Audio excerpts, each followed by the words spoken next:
Welcome back to the channel, everyone. Last week during my news roundup, I asked all of you to share your hopes for Breath of the Wild with me. In honor of each and every one of you that have supported my channel, I wanted to put together a video in which you could be involved in. So today we're going to talk about 5 hopes for Breath of the Wild that you amazing guys and gals shared with me last week.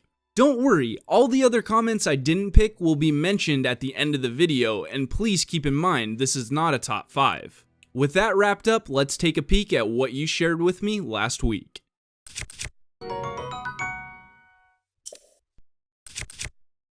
Our first one comes from Ryan Rafter. I hope you can play through other characters like in Majora's Mask when playing as Kefei, or through the power of mind control like in the Wind Waker. For those of you that don't know, in Majora's Mask there's a side quest where you can control an NPC named Kefei, who is primarily used to flip switches and open doors. In the Wind Waker you also have a chance to play as Makar or Medley by using the command melody. I personally feel that we will see some form of this in Breath of the Wild. The Sheikah Slate has many abilities, and Guardians seem to run off the same technology. Imagine being able to control a giant Guardian in order to take out a giant Hinox quickly. With enemies aside though, it would be cool to possibly play as one of the other races wearing the champion scarves. Nintendo has stated that Darkel, Rabal, and Mipha will be giving you support in an interesting way, so who knows?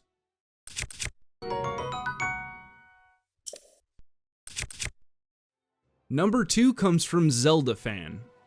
I'm hoping there will be some sort of Master Quest option, even though the game seems very difficult as is. Ideally, I think it would be really cool if they mirrored the world like an Ocarina of Time Master Quest, but I would be fine if they just increased damage, just to keep the game going longer. Now I've gotta say, if Nintendo did add in a Master Quest option to Breath of the Wild, it would be really hardcore. From the gameplay we've already seen, Nintendo has upped the difficulty level dramatically compared to other Zelda titles. We do know that we'll be able to turn the HUD on and off, which may be Nintendo's new way of adding that extra level of difficulty. While having the HUD in Pro mode, you can't see the thermometer to check the temp in an area, you can't see your weapons list, and you can't tell how stealthy you're being. You could be in a frozen area and not even realize why you're losing hearts, or attract an enemy because you were being too loud and didn't even notice. Having a mirrored option like in the past would be amazing, and it would give this game a ton of replayability. Although I think it would have been hard for Nintendo to pull it off this time around, but we'll see once the game comes out.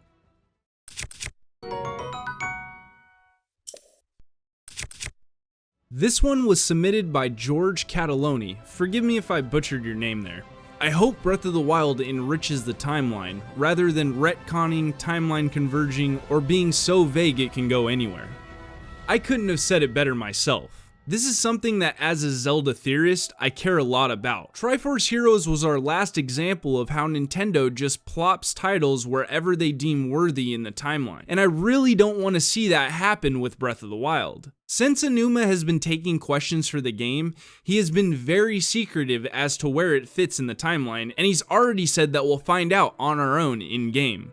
But he has shared that Breath of the Wild takes place sometime after Ocarina of Time. Keep in mind, one thing that Nintendo likes to have is a lot of creative control. And as we all know, the timeline kind of gets in the way of that, and I wouldn't be surprised if we saw a bit of retconning taking place in this game. But I really hope that isn't the case, just like George here.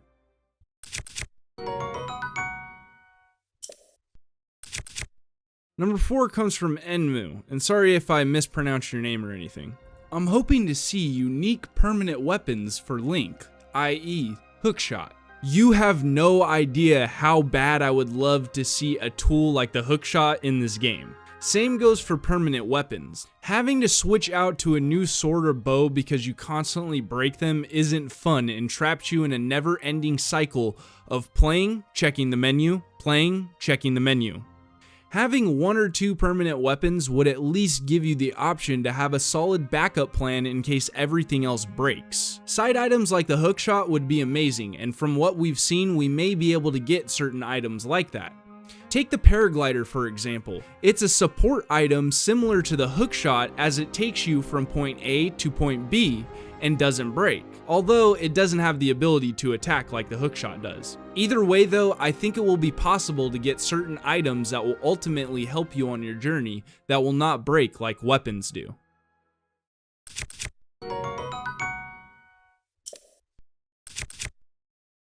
Our last hope comes from Moon P1. The main thing I hope for in Breath of the Wild is that it will be able to create its own solid identity within the Zelda franchise. What I mean by this is that I don't want this game to simply be a continuation of the series. What some of the best games in the series like Ocarina of Time, A Link to the Past, Majora's Mask, and The Wind Waker had going for them was the fact that they were all unique and innovative in their own way. I think the problem that a lot of people had with Skyward Sword was that it was a great game. That's it. It was just great, a natural evolution and next step to the series. But Zelda has never been about the next step when it comes to their games. They always pushed the boundaries of what gaming could do or convey.